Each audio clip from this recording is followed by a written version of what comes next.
مشہور قصہ ہے کہ ایک مرتبہ اللہ تعالیٰ نے ملک الموت سے پوچھا کہ تم نے بے شمار روحیں نکالی ہے، دن رات کا یہی مشغلہ ہے، یہ بتاؤ کہ کبھی کسی کی روح نکالتی ہوئی رحم بھی آیا؟ فرشتے نے عرض کیا کہ صرف 2 آدمیوں پر رحم آیا۔ اللہ تعالیٰ نے فرمایا کون ہے جن پر تم کو بھی رحم آ گیا؟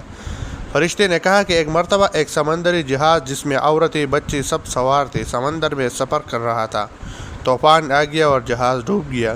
کچھ لوگ غرق ہو گئے اور کچھ لوگ تختوں پر تیرتے ہوئے اپنے جان بچانے میں کامیاب ہوئی۔ انہی جہاز والوں میں ایک حاملہ عورت تھی۔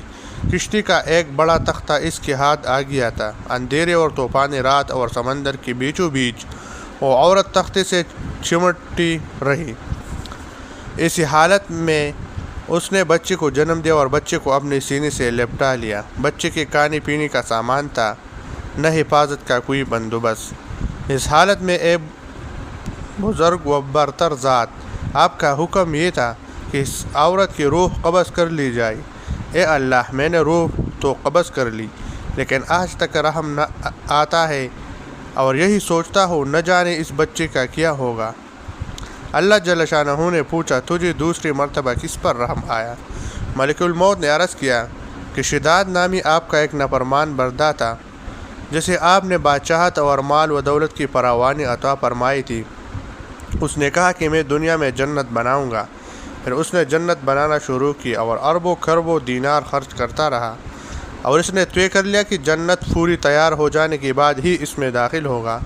برسوں انتظار کے بعد جب جنت میں داخلے کا وقت آیا، اب اس کا ایک قدم اس کی جنت کے اندر اور دوسرا باہر تھا کہ آپ کا حکم ہوا کہ اس کی روح کو قبض کر لو۔ میں نے روح کو قبض کر لیا، مگر آج تک رحم آتا ہے کہ اتنی برسوں کی محنت اور مال خرچ کر کے بھی اسے اپنی جنت دیکھنی نصیب نہ ہوئی۔ اللہ تعالیٰ نے فرمایا اے ملک الموت، تجھے ایک ہی آدمی پر 2 مرتبہ رحم آیا ہے۔